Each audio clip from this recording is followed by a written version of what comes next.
1, 2, 3, 4. Chant down Babylon kingdom. Team make we chant down Vatican now. Bang bling bling chant down Babylon kingdom. Team make we chant down Vatican now. Chant down Babylon kingdom. Team make we chant down Vatican now. Bang bling bling chant down Babylon kingdom. Team make we chant down Vatican now. Yeah, what up, y'all? Babylon 5 Podcast, it's your boy Jermaine and Vince. How you guys doing? Once again, if you guys didn't know, if you guys missed a couple episodes or something, or just missed last week, that's the theme song. It's the theme song we're working with.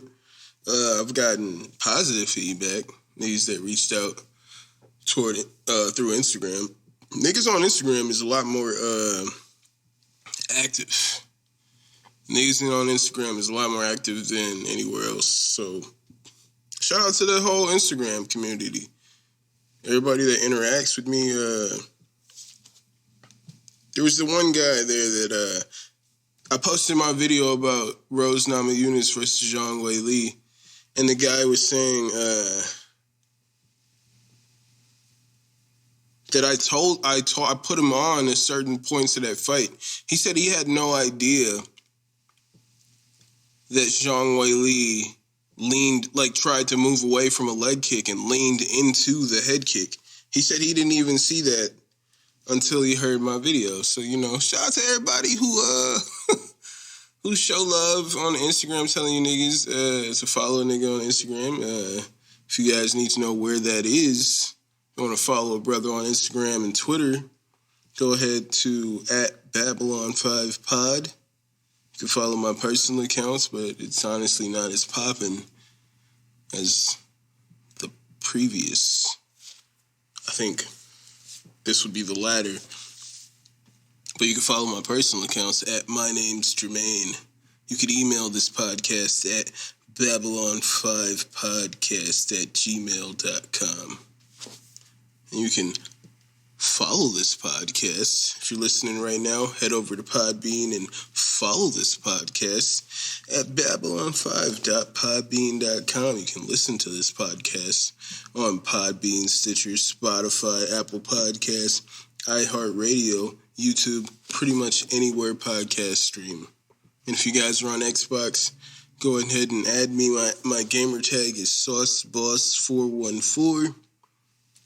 If you guys are on Twitch, go ahead and add me at twitch.tv/Babylon5. Fuck, I don't have a link. I should get it up here. I'm on Discord, but I pretty much, I follow Splice, because that's where I get my samples from with the beats, like when I made the theme song there. If you niggas need anything, holla at me. I can whip something together for you. But, so I'm on the Splice. I follow the Splice Discord and then Kenny Beats.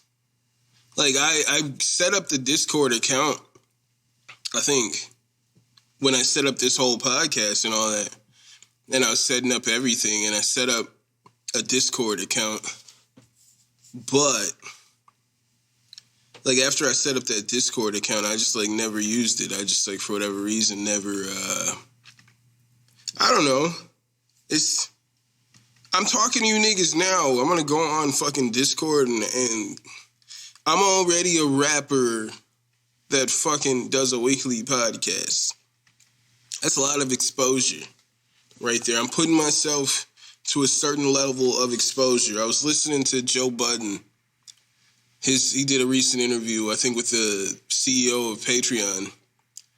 And he was talking about how he had a job for a radio show, making $250,000 a year. And he already had a deal as a rapper, but there was no money in rap. And his label called him and was like, yo, you can't do both. There's too much exposure. How do you expect people to want to even listen to go and buy your record? Someone's going to go buy your record and they can hear you every day on the radio, every morning, Monday through Friday. It's too much access. So right now I got too much access. You know, this is too much access. But whatever, I'm here for you. I'm your boy. I'm going to keep giving it to you raw. You're going to get the whole damn main. All right?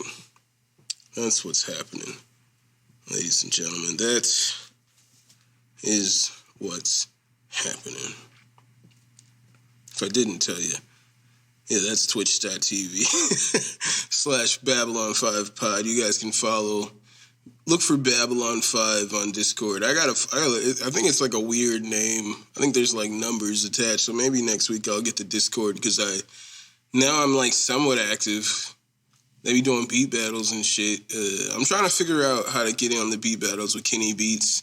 If you guys are listening, and you know anything about the Kenny Beats, because I was subscribed or whatever. Like you have like a subscription. Niggas be like, oh, we giving subs or whatever. But I was subscribed. It said I was subscribed, and I thought. But when I went to go subscribe and submit my beat, it gave me an error like, yup, you got to be subscribed. And I went on there like, well, shit, how do I subscribe? And it was like, but you're already subscribed. So I don't understand. I couldn't do it, but I'm on Discord. I gotta find that link. I just didn't think about it. But I'll get that link for Discord for you niggas by next week, hopefully. Continuing. If you niggas want to go check out that merchandise, you know what I'm saying, go to teespring.com/store/BOFpod-shop. You guys can go to patreon.com/Babylon5Pod. If you guys, just want to support the podcast, you guys get your exclusives there. You get this episode as soon as it's finished on Sunday. You get it a day early. You get music. Exclusive music. There's that song Wafer. I think about that song Wafer from time to time. If you're on Patreon and you're like, oh yeah, you dropped that song Wafer, exclusive song Wafer. And it was just like one of these beats when I was just like starting to feel like my beats were making sense. I remember like in high school, before high school, when I'd be writing songs, writing verses, and I remember, like, when I was 15 and I was working on the shit with Ayrton and I had to write a verse, he was going to let me get on the song. And that was, like, the first time I had wrote something that made sense to me. Like, I was like, yeah, like, in my head, I was like, I don't know if it's good, but it sounds to me like it makes sense. And that's where I was with them beats. And I made this song called Wafer. I just, like, recorded it here. This mic. Mixed it, if you will, myself. And it's up there on Patreon. So if you guys go to Patreon, you guys get some exclusives. So I haven't put beats on there yet. I'm just weird about that. You guys can hear my beats on Instagram. But go to Patreon. Go to Patreon. Don't just be my Negro, be my patron. Be on Patreon. Go to patreon.com. If you niggas is on TikTok, go ahead and add a brother at Babylon 5 Podcast. Ladies and gentlemen, we just had UFC Vegas 25. I was kicking myself, man. Monday, I was listening to the episode, and I apologize. I'm trying to, I need a new computer. Just with this laptop, it just gets so loud sometimes. And even when I had, certain plugins on here, shit was sounding super loud. Right now, it sounds fucking great, dude. I'm like, why does it sound so amazing right now? I don't hear anything in the background. I don't know if this is going to translate. Maybe I'll hear this tomorrow and be like, yo, why did I think that sounded so clean? But right now, this shit sounds fucking dry as shit right now. I'm not sure how it got this dry. But I was pretty upset when I was listening to last week's episode, and I realized that I forgot to even mention UFC Vegas 25 headlined by Yuri Prochazka versus Dominic Reyes. I fucking forgot to talk about it, and then it hit me afterwards, and I was like, fuck you, fucking idiot. That's how I talk in my head. You fucking idiot. Turned out to be a great card. Turned out to be a pretty good card. Just a couple fights I'm going to mention from UFC Vegas 25. You had Giga Chikadze versus Cub Swanson. Now, I'm looking at who Giga Chikadze has fought. Yes, he's a highly touted kickboxer. He's got the experience of kickboxing. We all know this. He's, a big Glory guy. He's got the experience from Glory. And, but this was honestly his toughest fight. The most seasoned MMA veteran that he'd come across. And Cub Swanson had been looking pretty good against these up-and-coming guys. If they were trying to make him look like the gatekeeper, he's been closing the gate on quite a few up-and-comers. And I felt like this was Giga's toughest opponent. And Giga Chikadze fucking walks through Cub Swanson. What he did, I was watching the breakdown from The Weasel. Shout out to The Weasel. What he did was some phenomenal shit. This is some Rose Namajunas level, maybe even a little bit. It's different. It's just different, but this is the way he set this up. This is definitely some Rose Namajunas, Israel Adesanya, super high-level kickboxing shit. So, super high-level striking. What he does here is he throws a couple kicks, to the body, but he throws them to the chest. He throws, like 2 or 3 kicks to the chest. And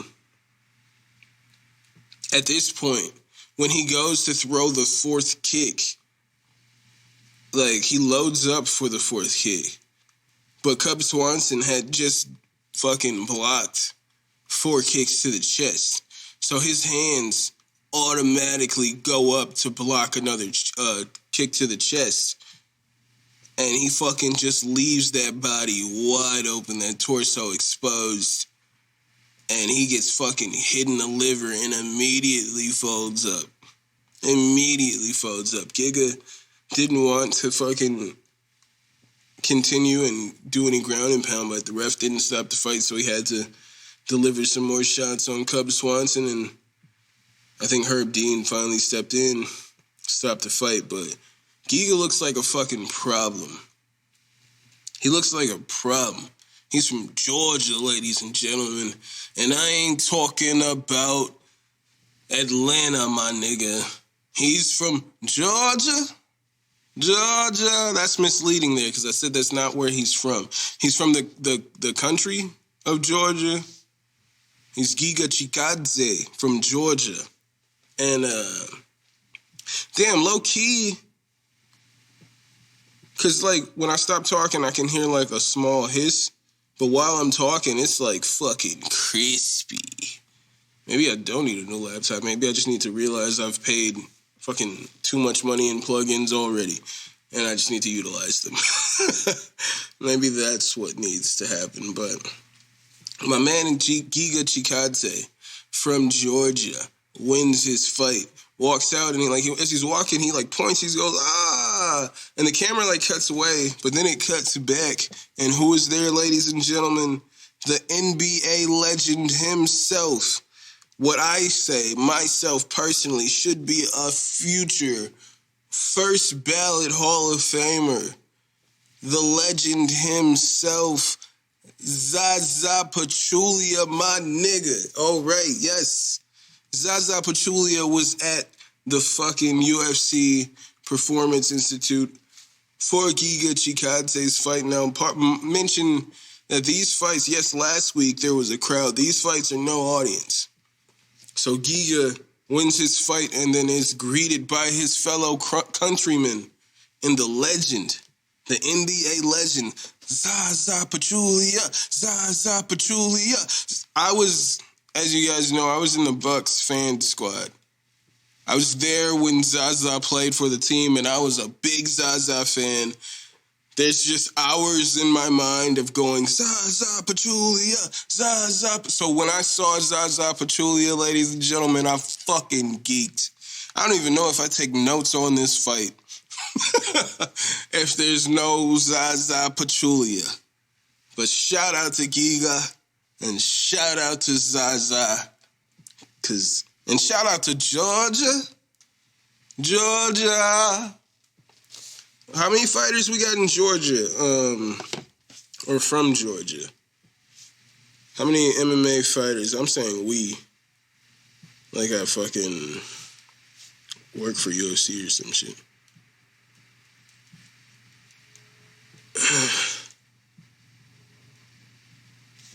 Georgia? I'm sorry. I think this is wrong. It says from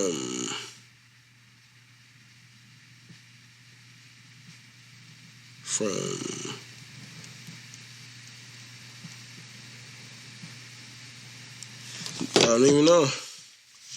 Oh, Marab is from there. So I'm looking at fighters from Georgia.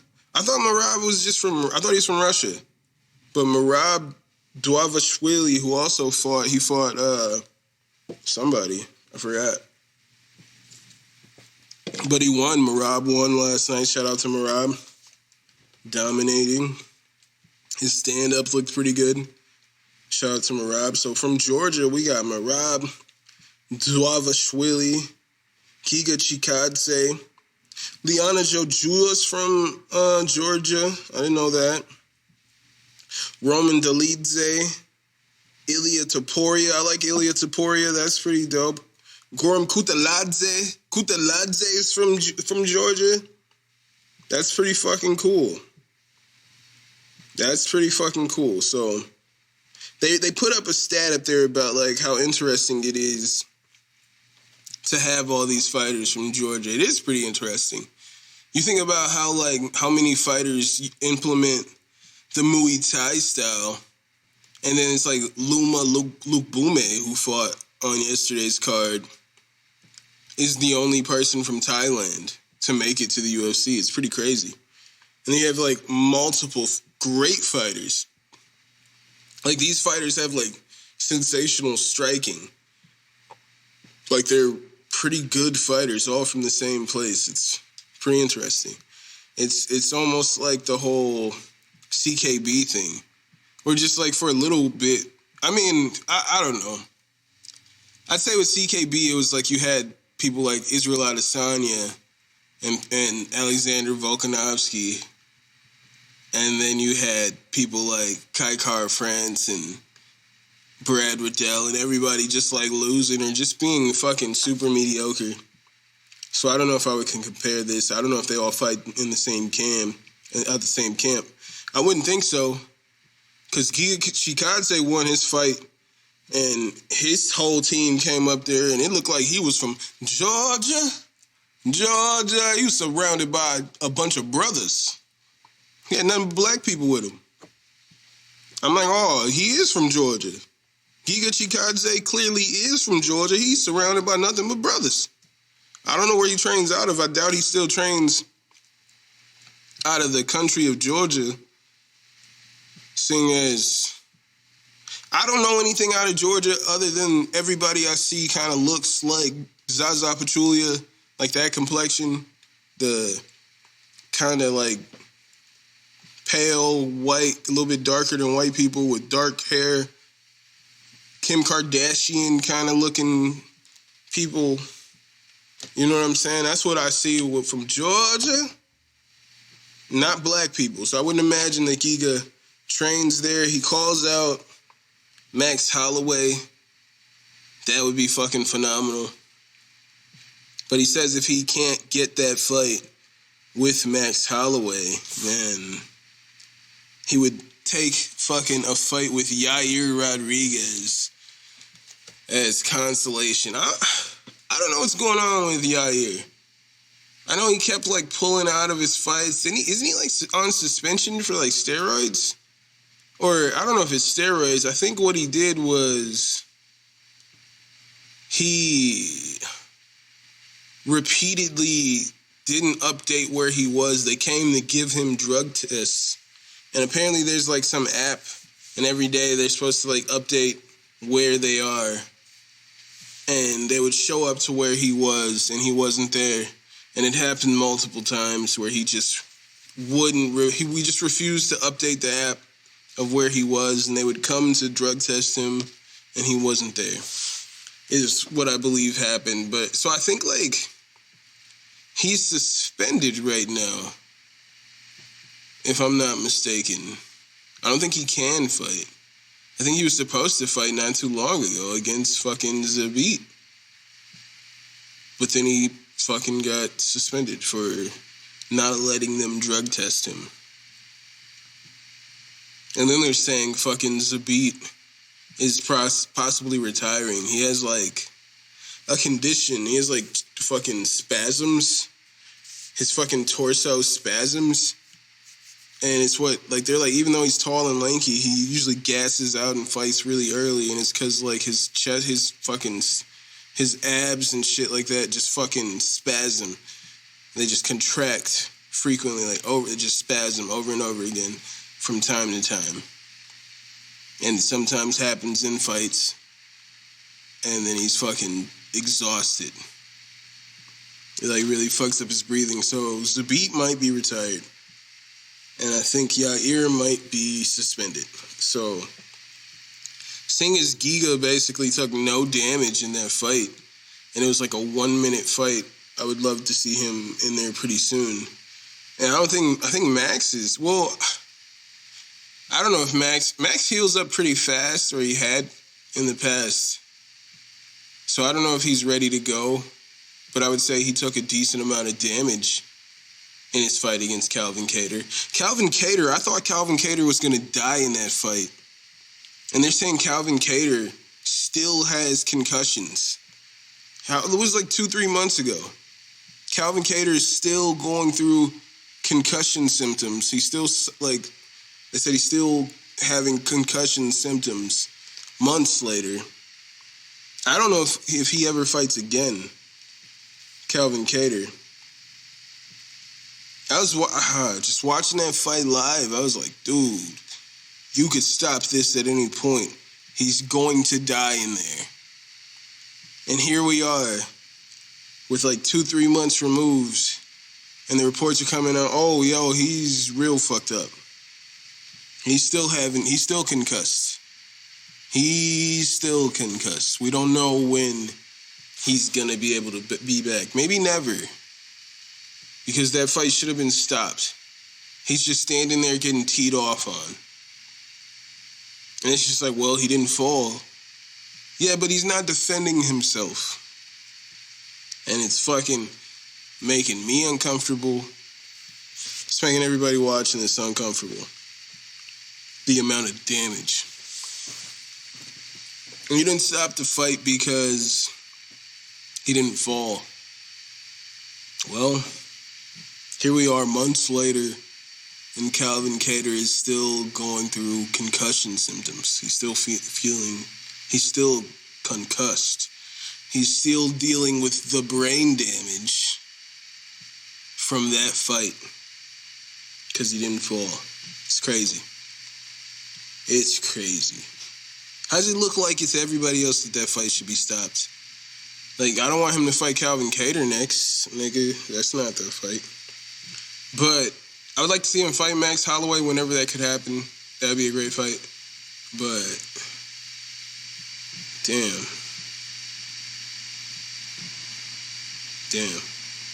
So in the main event, though, I like Giga. He's a beast. I like Giga. In the main event, we had Dominic Reyes versus Yuri Prochazka. Now, I picked, and I didn't change my pick. I picked Dominic Reyes to myself. I didn't tell you guys last week. But if you saw my Instagram post, then you saw that I picked Dominic Reyes. And my reasoning was that Yuri Prochazka just, like, leaves himself open too often to get hit. And that with such a powerful striker like Dominic Reyes, I felt like he was going to leave himself open too many times. And if he got hit, like, maybe 2 or 3 times, it was going to be over for him. He got hit 2 or 3 times, and it wasn't over for him. He was all over fucking Dominic Reyes like a feral fucking cat. He was all over Dominic Reyes. Alright? Yuri Prochazka is a fucking monster. He was all over Dominic Reyes. Feral fucking cat.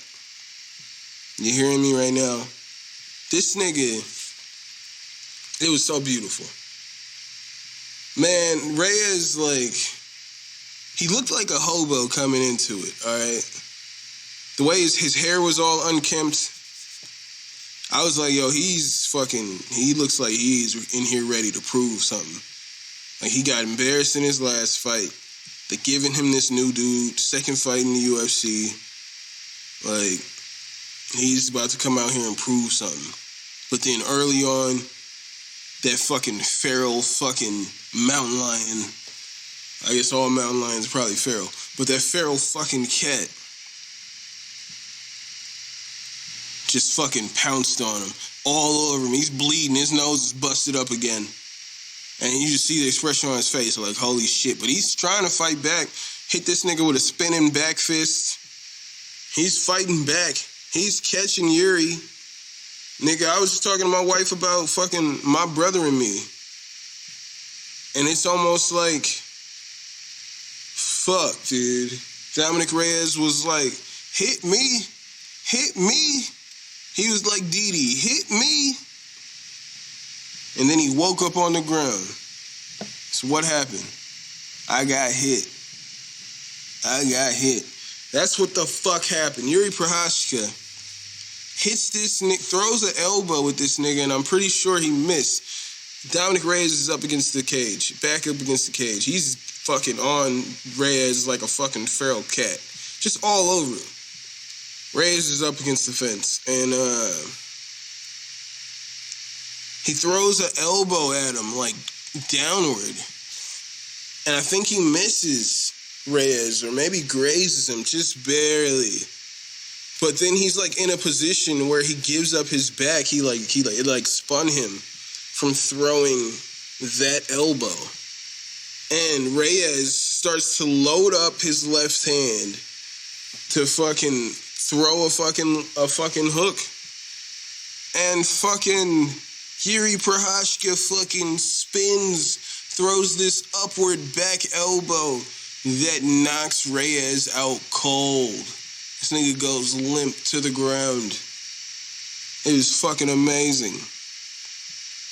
I think the most amazing part of it all was like how humble Yuri is. He's all about the martial arts.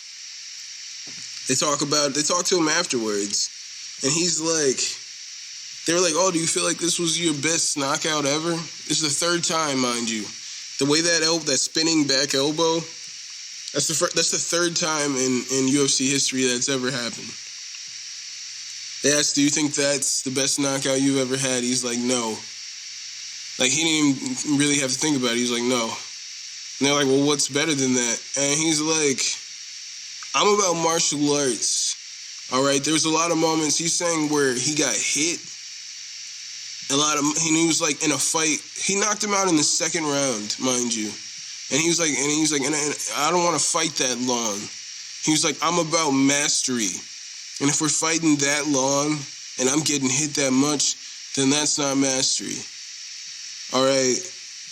This nigga sounds like a fucking cool motherfucker. All right. He sounds like a fucking true martial artist. If you're into martial arts, Yuri Prochazka, his style, with the way he fights, like the grabbing his wrist, they said he's charging up the fire in his hand.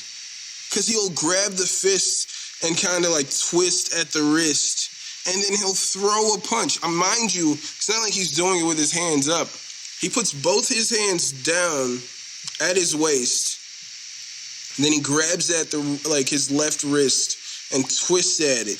He calls that charging up to the fire, and then he throws the left hand, and he's landing. His style, it makes you think that like he'd be real cocky, that he'd be like an asshole, like a Kevin Holland type of person. But he's like the most respectful person outside of the octagon.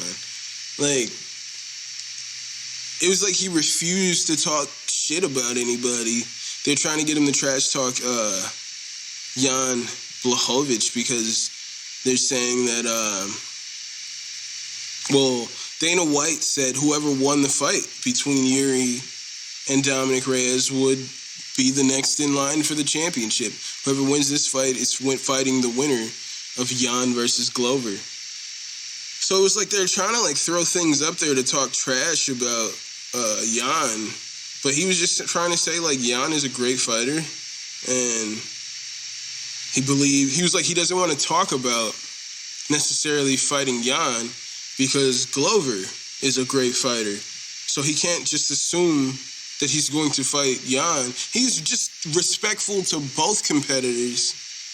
And he's just all about martial arts, mastering martial arts.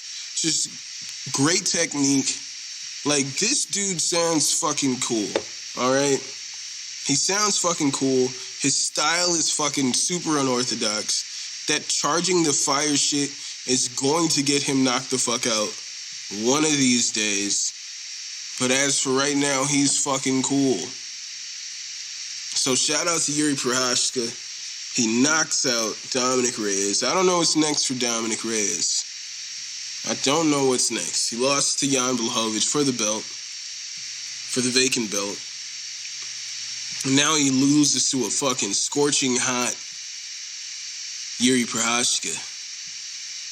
I think he could still beat some top 15ers, but I think he's got a long way. I mean, fuck. Yuri was all over this man like a feral fucking cat. So I think there's quite a ways to go before he could fuck with somebody like a Dominic Reyes. I mean, with a Jan Blachowicz or a Yuri Prochazka. Or I think he would get pieced up by Glover Teixeira. I think he could choke the fuck out. So that's where I stand on that. So I just don't know. I think he should take some time off if he can and try to work on some things, because, yeah, he's been finished twice in a row. And he was once talked about as he's next up. He's going to be the next champion. He beat John Jones. The judges stole it from him. No, I felt like he lost. That fight. And I felt like he was going to lose against Jan Blachowicz, and lo and behold, I didn't know that he was going to get knocked out like that. He'd get fucking beat up. He got pieced up. The body, those fucking kicks to the body. He got beat the fuck up by Jan. And then fucking Yuri was just a fucking feral fucking cat all over him. All over him. Just a feral cat. All right? All over this man. So I don't know what happens with Dominic Reyes just yet. But I really, honestly, I hope Jan, one of the nicest fighters in the UFC, I hope Jan wins this fight against Glover so we could get Jan versus Yuri, because that's the fight that people fucking want. All right? Dude, I mean, the trash talk, I feel like there won't be much trash talk. It'll be just very respectful. I think you're a very great fighter, and I cannot wait to step into the octagon with you. I think you are a very great fighter, and I cannot wait to step into the octagon with you. I feel like that's all the trash talk. That's going to be the whole press conference. They'll be like, oh, Yuri, where do you see holes in the champion? I don't feel like there are any holes. He is a great fighter. Oh, Jan, where do you see holes in Yuri? I don't feel like he has any holes. He's a great fighter. That's going to be the trash talk. That's going to be the press conference. But then they're going to get in there and it's going to be a fucking war. All right? Only thing for me personally, I need to look into Yuri Prochazka and see what does he do with the grappling? How well does he do grappling? Because right now he's just all over these people like a feral cat. And like a fucking feral mongoose. Shout out to fucking Barry. But he's on these motherfuckers like a feral fucking mongoose. And I just need to know how he looks in the grappling. I just want to see it. So now we got UFC Vegas 226. No crowd again, which I'm cool. I think it would make more sense. Like, until everything opens up again, just have all the fights at the PI with no audience, have the pay-per-view with the audience, because it looks way more appealing to, like, that I can only go to the pay-per-view. All right? I can only go to the pay-per-view. I can see these fights at the UFC PI, and I'm like, fuck, I want to see fights. And then I see, like, the pay-per-view, and it's fucking raucous in there. And it's like, fuck, I want to go to one of those. Much rather than, like, I'm saying, if you, as I was saying to a lot of people on Twitter and whatnot, like,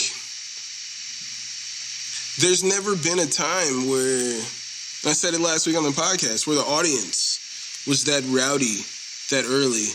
And if you're telling me having limited access to this is how you can have that kind of energy early on, then I'm all for it. Like, so we're going to have another card, UFC Vegas 26, no audience.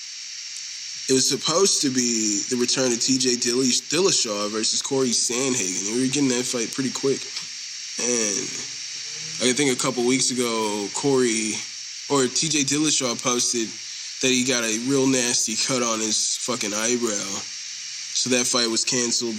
And I couldn't even see it on Google. I had to, like, go to Tapology and, like, look for their card to see that it's fucking Marina Rodriguez versus Michelle Waterson in the main event. I didn't even know that was happening. But that's the main event. I don't know too much about Marina Rodriguez. I'm not a fan of Michelle Waterson as a person. So let's go Marina Rodriguez. Fight I'm most interested in, and I really hope nothing happens to cancel this fight because it got canceled once before. We got Amanda Ribas versus Angela Hill. Ribas had all the fucking hype from 2020, right? She had a lot of hype. I think she had like 2 wins. She beat Mackenzie Dern. She beat some people, all right? She beat some people. But then she lost to some person. This is crazy. I'm thinking about, like, I don't even know who she fought now that I'm thinking about this. Now I'm trying to think, like, well, she did that. And then I know she beat Mackenzie Dern, which at the time it was like, well, Mackenzie was pretty much only relying on her grappling. And Ribas was able to resist. So let's look at this. Yeah, I knew that there was a Paige Van Zandt in there. So I'm like looking back. So I'd say the striking of Dern, when she beat Dern in 2019, Dern wasn't who Dern is today. Dern is a lot better fighter, I would say. Then she beat Randa Marcos, who we just saw got her ass beat last night. Paige Van Zandt, she beat her first round via armbar. 2020. This is Amanda Ribas. That's what it was. That was that was Paige Van Zandt's last fight in the UFC was against Amanda Ribas, and she lost in the first round via armbar. And then, oh shit, I thought so. I was like, what are the chances that the woman fighting in the main event against Michelle Waterson is the same woman that just beat fucking Amanda Ribas? And it is. Marina Rodriguez fucking beat the shit out of fucking Amanda Ribas and really exposed her striking, the deficiencies in Ribas' striking. And this fight just happened. Yeah, this fight just happened in January. My point being, Angela Hill is just too, in my personal opinion, too advanced of a striker for Ribas with those holes that we saw in her previous fight to somehow be addressed to the point where she's going to really be able to defend herself against Angela Hill. I think Angela Hill's just going to dust her up. Like, Angela Hill doesn't get a lot of finishes, but I think she might get a finish in this one. Like, you guys remember, was that another Herb Dean fight? Where Marina just, like, it looked like she knocked her out. And then she got up and, like, walked away, put her hands up, and then a fucking dazed and confused Heba. She just looked like a scared little girl. Like, stood up, like, looking around lost. And Herb Dean was like, keep fighting. And then Rodriguez comes in, just like, and Hebos just kind of like shells up while she's standing there. Like she had no idea what to do there. And then Rodriguez fucking tees off on her. And then Herb Dean steps in and stops the fight. It's like, bro, she's clearly not there. Like, stop the fight. Like, old girl is celebrating because she thought the fight was over. So Marina Rodriguez is stepping in. And I think she's going to beat Michelle Waterson. I'm glad I saw that I looked that up and I saw that that's who she's fighting. Because, well, what I'm trying to point out here, I think Hebos, her record's kind of padded. You know, she was fighting out of her division when she fought Paige Van Zandt. And I feel like when we saw the holes in her striking, it just tells me she got cherry-picked the right opponents at the right time. And I don't think this fight with Angela Hill, a seasoned veteran with great striking, I don't think this is going to go too well for her. She's just great everywhere. And I think, let's look at Michelle Waterson, man. Let's bounce back to the main event. Michelle Waterson versus Marina Rodriguez. Waterson is coming off a victory versus Angela Hill, which I thought was bullshit. All right, I thought she was losing that fight and she should have lost that fight. But in the last round, she starts going, Kia, Kia, Kia. And I was like, dude, she's doing theatrics to sway the judges. And it was like, fuck, am I the only person? I don't know if I'm the only person that thinks this or not.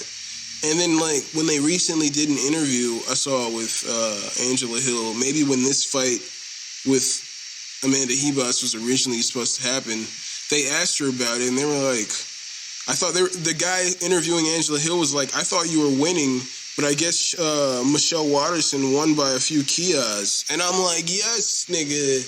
Like, she didn't win by any, like, she wasn't doing anything. She was just going, Kia, Kia, with every strike. And it just seemed dramatic.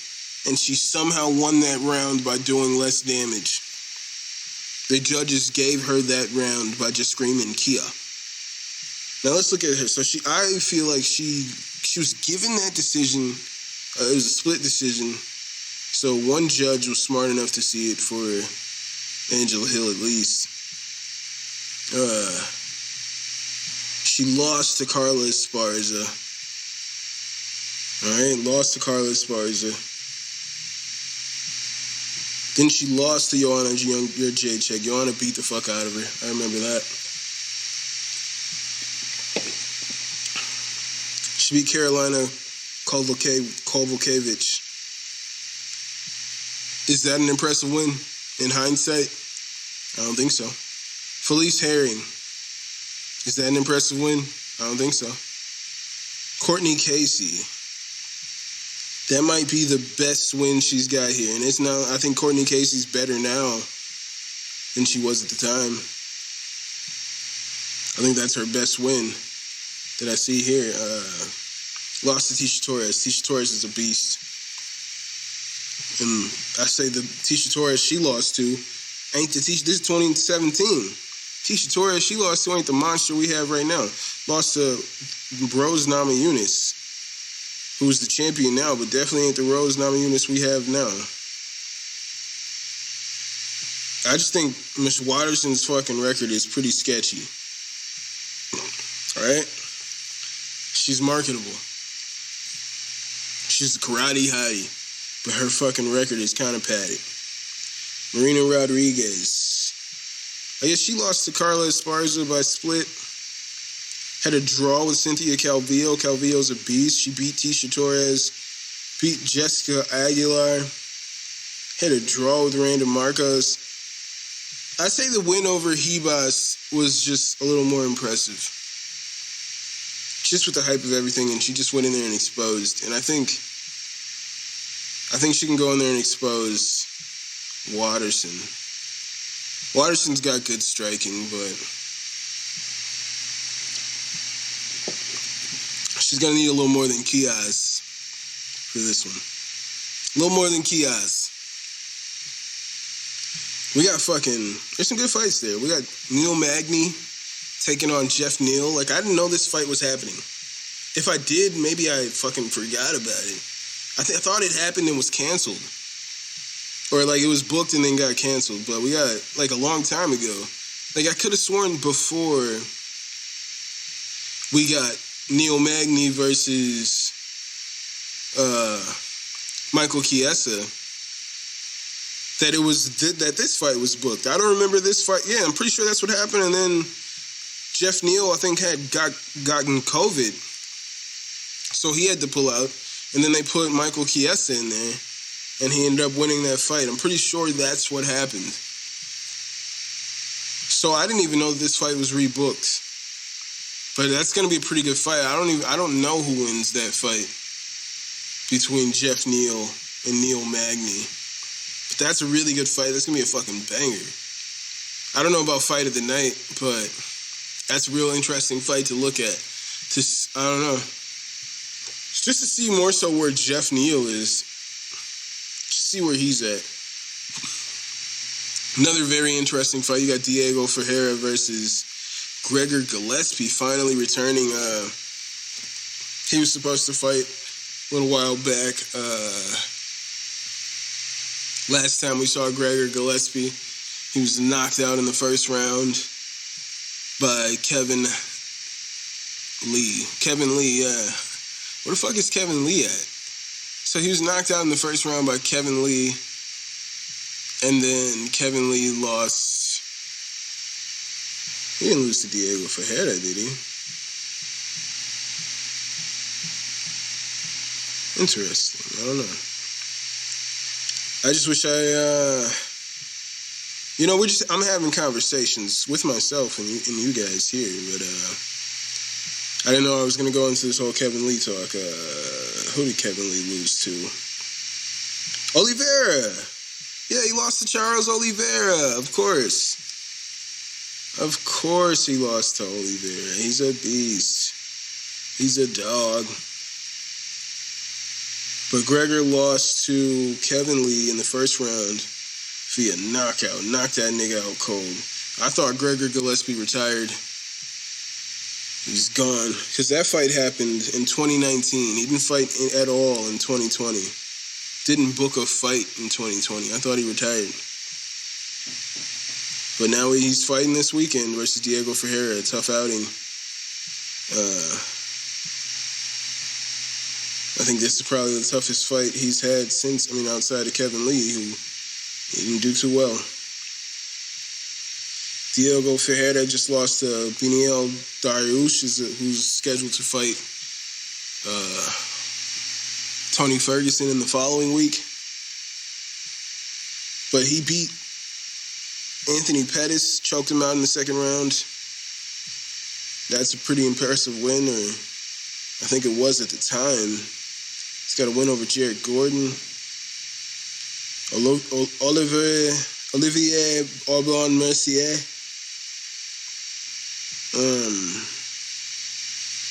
Yeah, he lost to Dariush twice. Lost to fucking Poirier via punches in the first round. I think I was hype about Diego Ferreira because of the Pettis win. But I don't know how good he is. We'll see against Gregor Gillespie, or we'll see what Gregor's at. I'm hyped for it. Real hyped for it. But real interesting thing that happened recently in the UFC, you had Diego Sanchez being cut from the UFC, and a lot of random details have been coming out where his fucking coach is yelling at apparently it's a fighter meeting, and let me see if I can find it. They do the fighter meetings with the press team of the UFC, the commentators. They just talk to the fighters. And this video is just of Diego's coach. This dude who everybody's pretty sure has ruined his life. Ruined this man's career. And he's just going off. like lecturing these people on how they're commentating on Diego Sanchez and all this shit. And the fighters, you got like Angela Hill in there, Megan O'Leary, Paul Felder. Obviously, Megan O'Leary's not a fighter. But they're like, yo, what are you doing? This has nothing to do with you. This is a fighter meeting for Diego. You guys are holding us up. There's other fighters who are waiting for this opportunity. Meanwhile, this man, I don't know, let's try to play it, man. But I got some opinions about this. There's some things I thought the whole time with this Joshua guy. He couldn't understand why Diego was working with this guy. It seemed like he was throwing away his career to work with this guy. And I had my theories, like certain videos I was seeing in pictures. I was like, yo, there's something going on here. With the experience that I bring, you know, having the longest career in the UFC, I think that it was a perfect fit. And let's just cut the bullshit on commentating. No low blows on this guy. No trying to turn the narrative. This is Joshua Fabia. This is Diego Sanchez's coach. You want some video? He's just lecturing the commentators, the press, UFC press team at the fighter meeting. And coming at him like he's going to know all this shit. He ain't. He hasn't been there the whole time. So if anybody needs to actually get those answers, you will have to speak to me. And to do that... What's real see, the part of this whole video, it's not that he's trying to lecture them on how to talk about Diego. It's the fact that, like, this little guy is just lecturing these people on how to talk about Diego. And Diego is just off to the side here. You can see him off to the side, hands in his pockets. He's, like, kind of slouched over. It looks like he's afraid to almost, like, say anything. He's just letting this man, like, go off on this rant. And it's just like, why are you letting this happen? It's real weird. Probably allowing the media to turn the narrative on the guy that's trying to help people here. And when you respect these two legends, it seems a little disrespectful that you don't recognize that they respect me. And if you're going to be the one telling the narrative, that's on you when I'm getting shit on by the public, by millions of people. If you're going to be here, like, leveraging off of all this, man, notice I'm on the end of the shitty stick here, and none of you have stood up for anybody that needed to be stood up for. And that's real. You guys are like the tough guys and all this stuff. If nobody's going to... I don't know what the fuck you're talking about. You don't know? You know what I'm Paul Felder, I don't know what the fuck you're talking about. Okay. And I haven't called one of Diego's fights where you've been in his corner. No, I'm talking in general because of what it's not my job to talk about what the public is talking about outside. It's my job to talk about this athlete. Absolutely, sir. And his performance. That's not what I'm referring to. That's not what I'm referring to, and I'm not trying to offend you. I'm trying to talk straight about this man's legacy, and in these last moments of when he's in this space, when there's weird things being done, like the camera put on him to ask him questions, when you know that it's illegal to ask. Right, but what I'm saying is none of us... I understand, and that's all the reason why I'm saying this to you now, because it's fair to say that. That's my point. And I just don't feel that the past couple fights, this man has gotten a fair end of the stick, and sure I haven't either, okay? Because nobody's actually talked to me, met me, moved with me, yet there's a whole lot of shit talk about me, and discrediting this man. Man, Diego looks scared to speak. He's just sitting there, slouched over, staring at Joshua Fabia. With your speech to us, when all of us here have the utmost respect for all of you, and it's our job as working for the promotion to respect Diego and everyone around him. We have nothing but good things to say about him. So it's very... But there's mouth, like, there was a lot going on, man. There was a lot going on. So basically, they post these videos just trying to shit on the UFC. But this video is crazy. They post it, and it's like them lecturing the team about how to commentate on Diego. And he's cut. You got Dana White saying how, like, it's just unfortunate because, you know, these leeches come in and they somehow are able to take over these fighters' lives and gain their trust, and they're able to control them. And he's like, he just really wishes someone could get in there and help Diego before it's too late.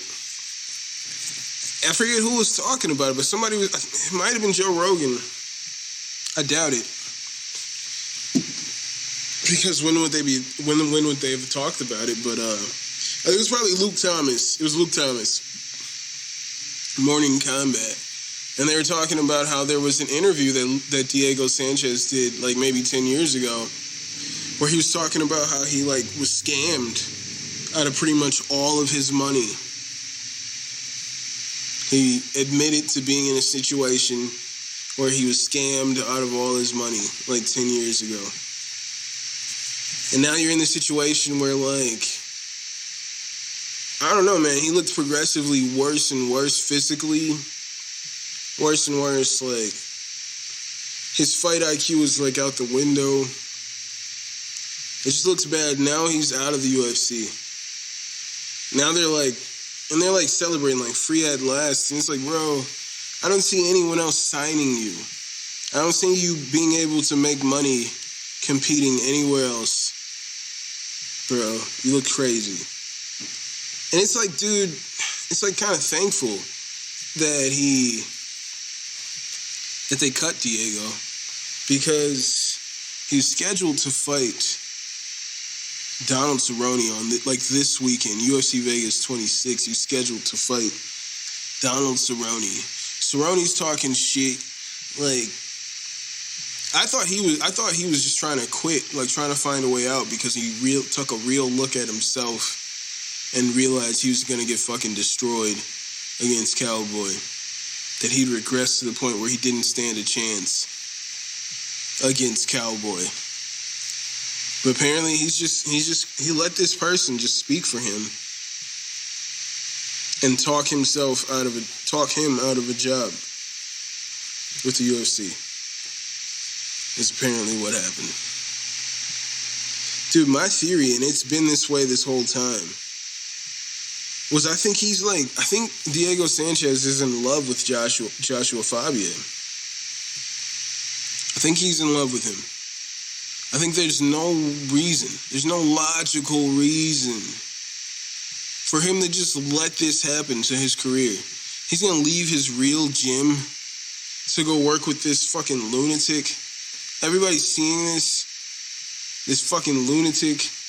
There's videos they're posting where you're running around pretending to stab people with knives. That's your training. This guy's pretending he has a knife. And then he's like, all right, now everybody, anything you touch is a knife. Anything that touches you is a knife. And it's like people acting like they get touched and then they're acting out as if they're dying on the ground there. That's the training you're doing now. You left your real camp. You're the Ultimate Fighter Season 1 winner. You left your real professional gym that trains John Jones. You came from the same camp as John Jones to go train with this fucking dude everybody is saying, like, yo, this is nonsense. This dude is not legit at all. And you're just like, nope, he's great. He's the best thing for Diego Sanchez. And as I'm watching this dude try to lecture Paul Felder and Megan O'Leary and Angela Hill, and Diego's just sitting there slouched over, just like watching, like just looking at him as he's saying all this. And it's just like, dude, you're just gonna, like, because you're like, what, in love with this dude, it's gonna just fucking, you're just gonna throw your whole career away for this nonsense? This dude's probably taken all of his money. He's finally getting him away from the UFC. They probably would have been like looking like out for him in some kind of ways. He's gotten him away from the UFC now, where he can really I think he can like just milk this man dry at this point. But I think Diego's in love with him, man. I think it's deeper than just like, this is my coach, because he's not teaching real martial arts. You got Diego going into a professional fight, the winner of the Ultimate Fighter 1, going into these fights with his hand out, because in his mind, he has a force field that the other fighter can't penetrate. What happened there? What the fuck happened? How do you go from winning the Ultimate Fighter to walking forward with your hand, doing this motion, saying that you have a force field, and then when people fucking strike you, you look fucking shocked that they somehow got through your force field?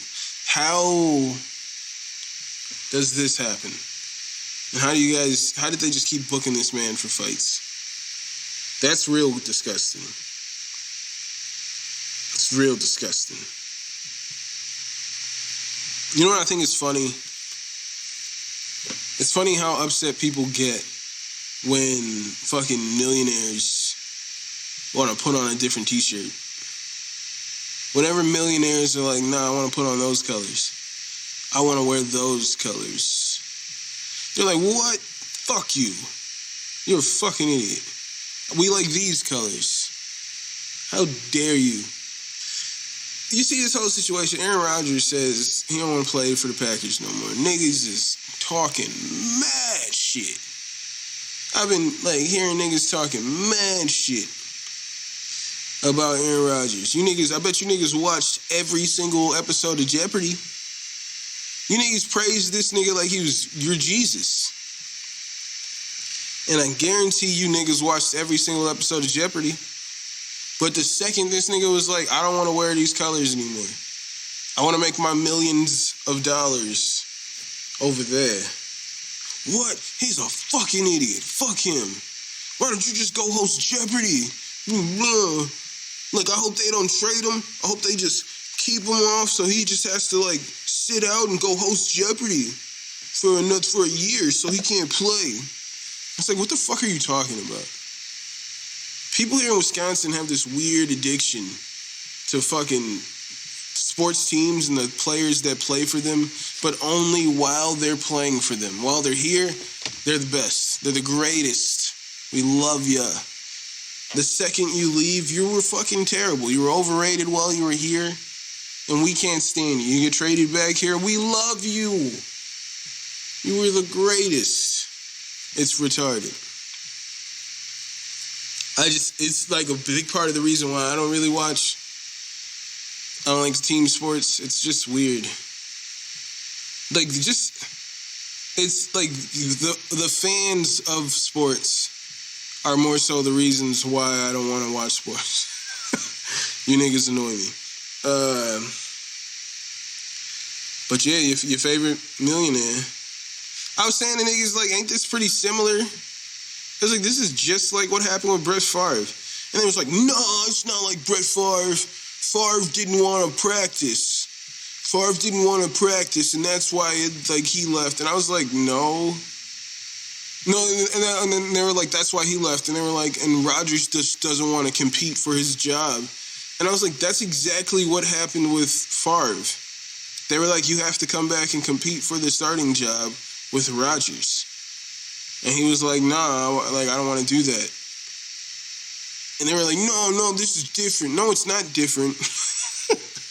And then I'm watching videos of all the sportscasters, and they're like, the Packers have always tried to be like, this is who we are. We're all traditional. They did the same thing with Brett Favre. They were saying they did the same thing with fucking Bart Starr. They're throwing out all these fucking quarterbacks where they've done the same situation where the quarterback's been like, please, can you please just hire somebody? Help me out just a little bit.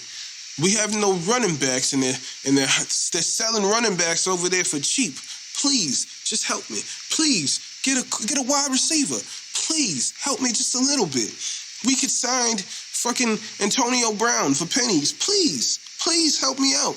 But they were like, nah, nigga, we won't. Repeatedly. I remember Brett Favre was like, nigga, I will take a pay cut. Sign Randy Moss. And it was like, bro, you don't run this organization. They was like, nigga, you don't run this organization. We're not signing no fucking Randy Moss. You think we're going to sign one of the greatest wide receivers of all time to sign to play with someone who's promoted as one of the fucking greatest quarterbacks of all time? Why would that make any sense? We're not signing that guy. Sportcasters right away are like, oh, this has happened repeatedly. But these fucking Packers fans, you guys, Packers fans, Brewer fans, whatever. You guys are crazy. While they're here, you're like they're gods. You treat them like they're gods. As soon as they want to leave, you're like, fuck you.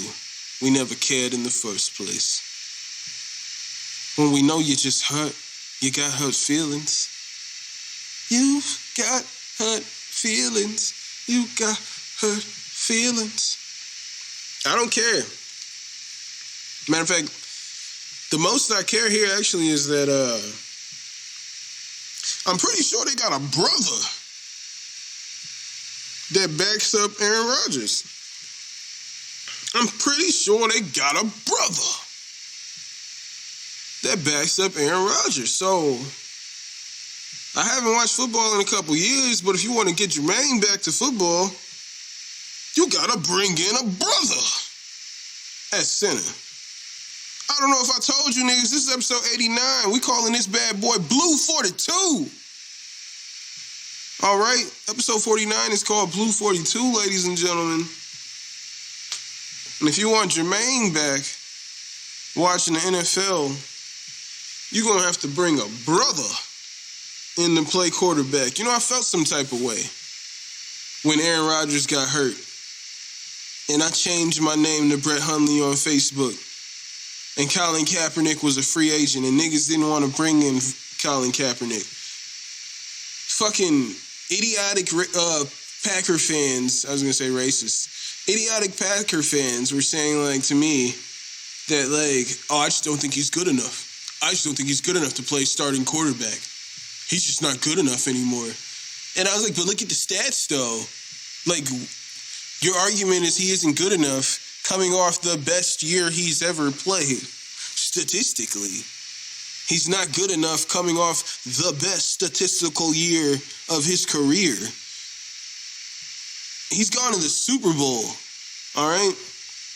And he's just not good enough coming off a year better than that year that he went to the Super year statistically. Had a better year. He's just not good enough. We didn't fucking call Colin Kaepernick. We just kept losing with Brett Hundley. I was like, y'all, this shit's nonsense. You ain't gonna call this nigga for a workout? Because he took a knee? Over cops getting fucking away with murdering black people? And y'all are like, nah, we can't bring that guy in. He's talking about nonsense. It's literally what they were saying. You had niggas like Drew Brees, fuck Drew Brees, who repeatedly said, I don't understand what this whole protest shit is about. I don't even understand what they think they're talking about. You had Drew Brees say that repeatedly. And then when he retired, they're like, oh, he was one of the greatest. Fuck that nigga. Fuck Drew Brees. Fuck Drew Brees. Fuck Tom Brady. Since we at it. Since we're at it.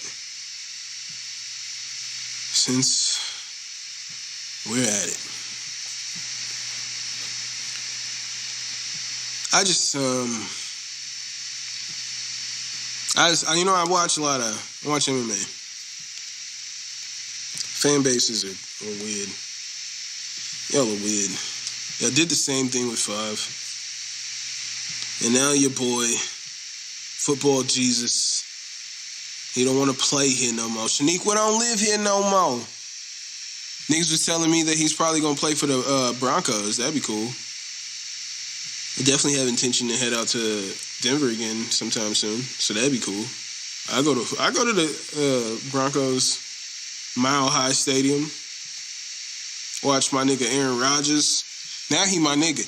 I watch my nigga Aaron Rodgers play for the Denver Broncos. So that's what it come down to. Because for me, if I root for the person, I root for the person. If I'm a fan, when Brett Favre went and played for the fucking Jets, I rooted for him and the Jets to win. When he played for the Vikings, I wanted him and the Vikings to win. So, I guess I'm just built different than you niggas. Cut from a different cloth, nigga. That's what I'm like. Cut from a different cloth than you bitch ass niggas. Than you bitch ass niggas. I'm gonna go ahead and give you guys social medias. If you want to follow this podcast on Instagram and Twitter, it's at Babylon5Pod. You can follow my personal account at my name is Jermaine. You can email this podcast at Babylon5podcast@gmail.com. You can follow this podcast at Babylon5.podbean.com. You can listen to this podcast on Podbean, Stitcher, Spotify, Apple Podcasts, iHeartRadio, YouTube, pretty much anywhere podcasts play or stream, whatever. If you guys are on Xbox, go ahead and add a brother. Gamer tag is SauceTheBoss414. If you guys are on Twitch, go ahead and add me at twitch.tv/Babylon5. You guys can go ahead and buy some merchandise. Go ahead, buy a t-shirt. Go get some shit. Go to teespring.com/store/BOFpods-shop. Don't just be my Negroes, be my patrons. Be my patrons. Go to patreon.com/Babylon5Pod. If you niggas is on TikTok, go ahead and add a brother at Babylon5Podcast. This is episode 89. Blue 42, my niggas. Shout out to Aaron Rodgers for making these salty ass niggas cry. Yes. Yes. Shout out to Aaron Rodgers. Episode 89, Blue 42. Hope you guys are taking care of yourselves and each other. And I'll see you when I see you. I'll holla. Chant down Babylon kingdom. Team make we chant down Vatican now.